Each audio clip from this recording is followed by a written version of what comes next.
que aquele que está na frente de uma sala de aula, ele está tendo uma responsabilidade muito grande de formar opiniões.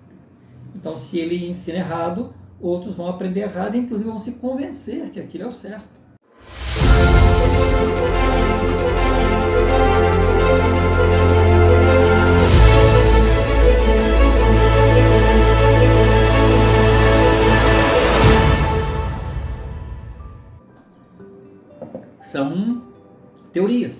São teorias, são ensinamentos, e cada um vai se adequando àquilo que correspondam aos seus gostos ou até às suas fraquezas. Imagina, por exemplo, um adolescente que tenha um problema sério qualquer psicológico aí, de comportamento, né, não sei, até vamos pensar nas drogas, por exemplo, e infelizmente ele, né, acabou sucumbindo a isso. E um professor em sala de aula fala que isso é legal, que isso é normal, ele vai então imaginar que aquilo é normal, que aquilo é legal. E ele vai então pensar que aquilo é e vai praticar aquilo. Então é muito importante quando o Isaías adverte ele fala, ai daqueles que fazem isso, porque nós vamos responder um dia diante de Deus pelas coisas que nós ensinemos àquelas pessoas que são ensinadas por nós, né? Nossos filhos, e as pessoas que são lideradas, né? Que nós lideramos, somos governantes, pois aqueles que governamos, nós vamos responder por todo o ensinamento errado que nós passamos. Se somos líder em uma igreja, somos um pastor, somos um padre, né? E nós ensinamos errado, nós vamos responder diante de Deus aquele ensinamento errado.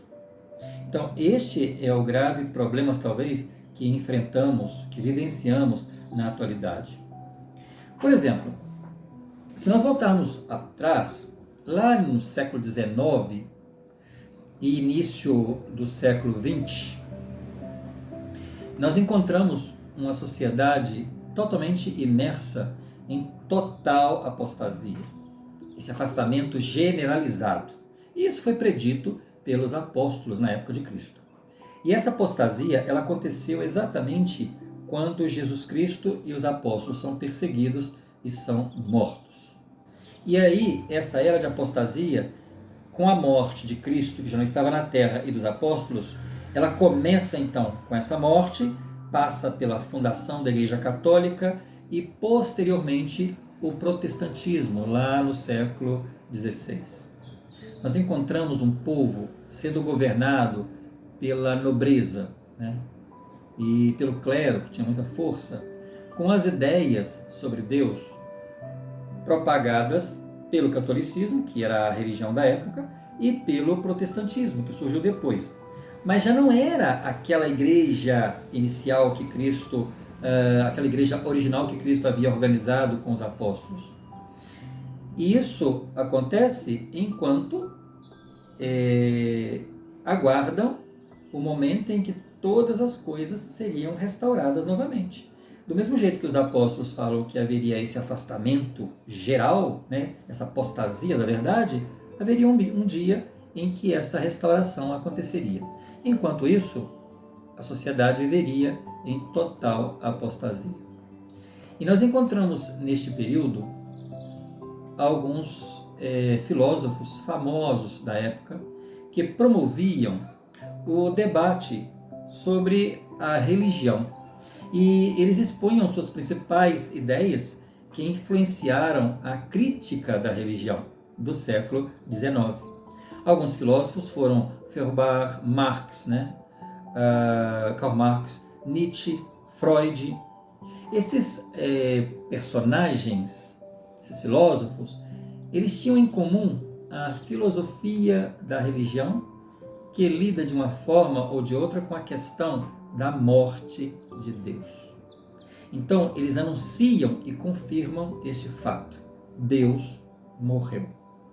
E por que esses homens vão falar isso? Porque eles não tinham um relacionamento espiritual com Deus. E não tendo esse relacionamento espiritual com Deus, não conhecendo Deus, eles então negam a sua existência. E como eram homens conhecidos, que tinham autoridade para ensinar, eram filósofos, eles são os que vão construir os ensinamentos que vão sendo avançados em toda a humanidade posterior. E aí, o que nós vamos mais tarde falar dentro da política de esquerda, porque essa área da esquerda vai defender alguns princípios que esses homens ensinavam. Por quê? Porque eles vão trazer, ao contrário de Deus, uma credibilidade total e restrita à ciência. E a ciência vai acabar explicando os problemas da humanidade. E Deus fica então em segundo plano e nem terceiro, nem quarto. Inexiste. Ao começar com Feuerbach, por exemplo, e culminando com Freud, Deus é banido enquanto realidade possível.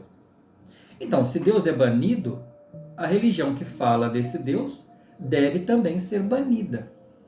E outra coisa deve ser colocada em seu lugar. E qual é essa outra coisa? A ciência. Por isso, alguns países socialistas, comunistas, queimam igrejas, acabam com os padres, com os pastores, com a religião, porque essas teorias, elas vão proliferando, vão crescendo, crescendo, crescendo. E o homem, o ser humano, nessa época, ele buscava um Deus que já não existia. Nós vemos na segunda metade do século XIX a afirmativa entre os naturalistas, por exemplo, que diziam que se havia algo a dar credibilidade, era a ciência.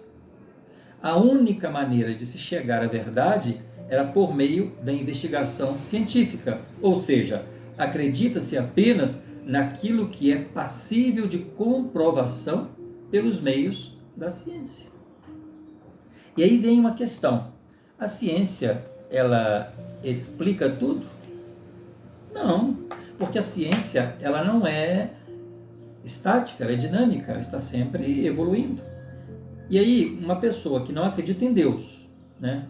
Para Deus ele não existe, então não acredita em Deus, e busca explicação numa ciência, e a ciência não tem explicação para tudo, porque ela está sempre em evolução, essa pessoa então ela entra, sabe?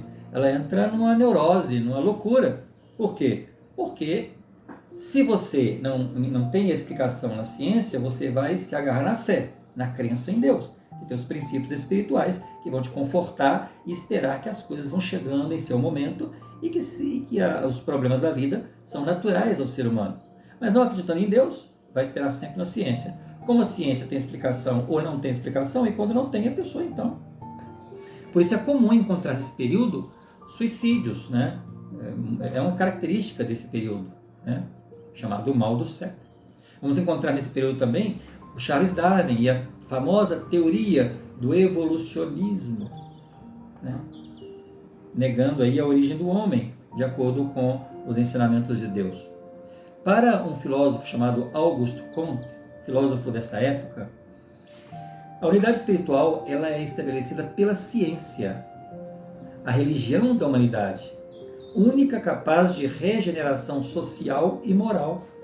Então existia sim um Deus para esses personagens, mas era a ciência. Essa religião também possui um ser supremo, ele falava. Ele seria a humanidade personificada e sua força emana do conjunto de inteligências convergentes de todas as gerações passadas, presentes e futuras, as quais irão aperfeiçoar o gênero humano.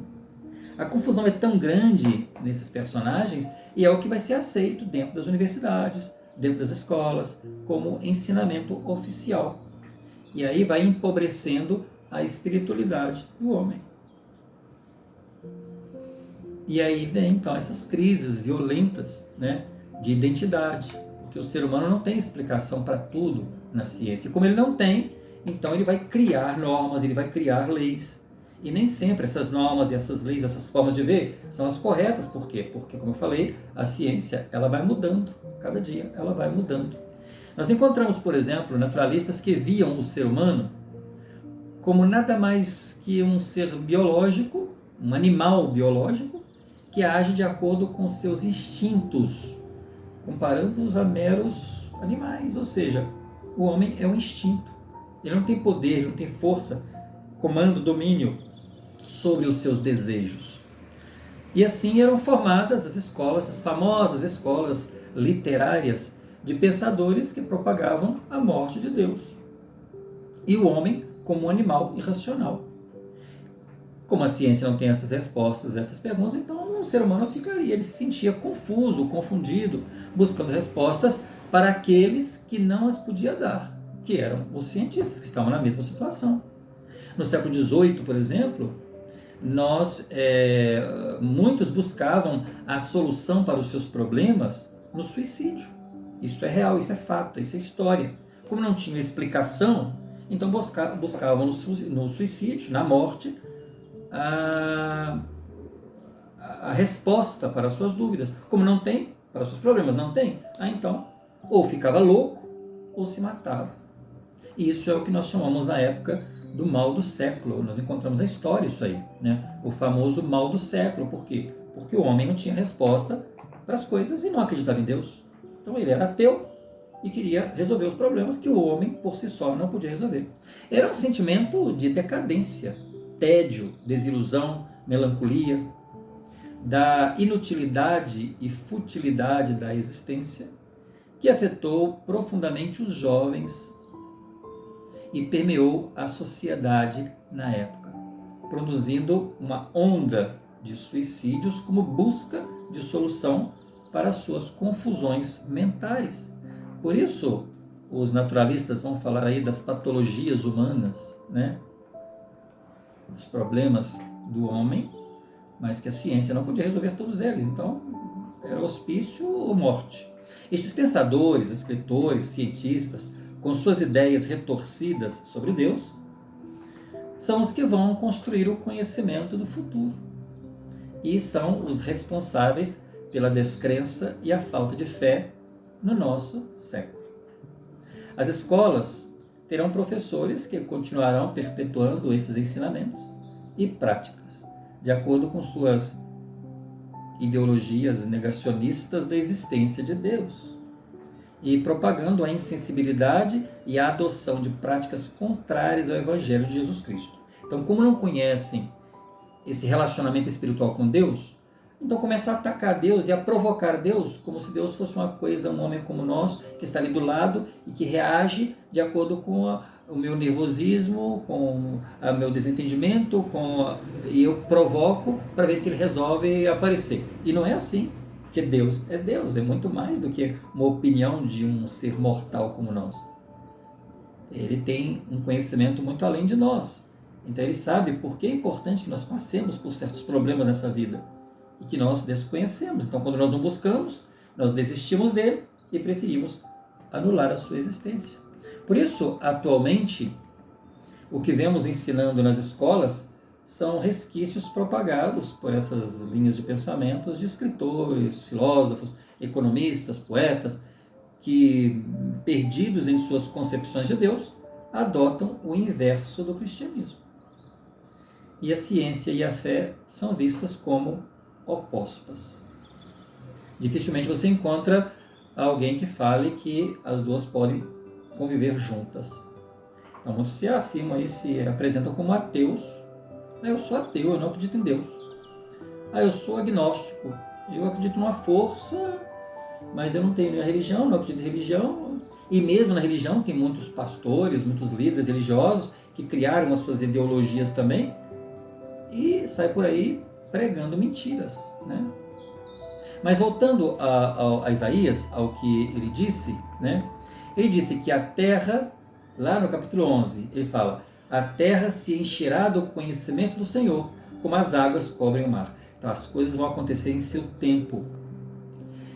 E a forma como Deus usa isso é que é mais interessante. É uma forma que nós nunca esperamos e ele nos surpreende.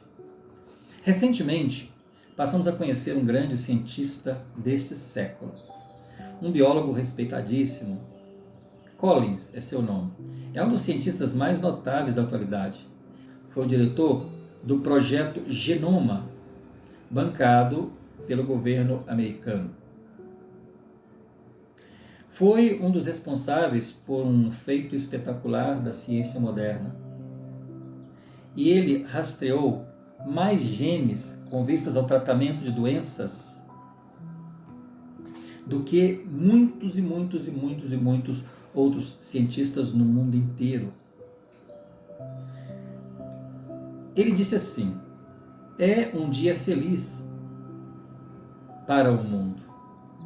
Para mim não há pretensão nenhuma e chego mesmo a ficar pasmo ao perceber que apanhamos o primeiro traçado de nosso manual de instruções, anteriormente conhecido apenas por Deus. Olha que interessante, esse é o cientista da atualidade, um dos homens mais respeitados no mundo dentro da ciência, falando sobre Deus. A forma como Deus faz as coisas é impressionante. E esse cientista disse: a crença em Deus pode ser uma opção completamente racional e que os princípios da fé são, na verdade, complementares aos da ciência. E ele finaliza dizendo: nada é mais anticientífico do que ser ateu. Ele é o cientista da atualidade. E Deus deu a ele essa capacidade. E ele, então, apresentou para os seus colegas cientistas a sua crença em Deus. E seus colegas falaram: que isso? Você está ficando maluco? De jeito nenhum. Ele, por ter feito essa descoberta, podia simplesmente ceder e falar: tá bom, então vocês têm razão, não é ciência, mas não. Ele assumiu e disse: não, eu não só creio em Deus, como eu vou provar a sua existência. E ele, então, escreveu um livro, que agora já o encontramos em português, em língua portuguesa, chamado A Linguagem de Deus. Um cientista apresenta evidências de que ele existe. O seu nome é Francis S. Collins. Então, é um livro que vai falar sobre a existência de Deus com a visão do cientista do século XXI. Talvez o maior cientista deste século. E assim, todo o conhecimento de Deus chegará em seu tempo, em seu devido tempo e da forma correta. Espero que você tenha gostado, e se gostou, dê o seu like e compartilhe para que outros possam chegar a este mesmo conhecimento. Até o próximo vídeo.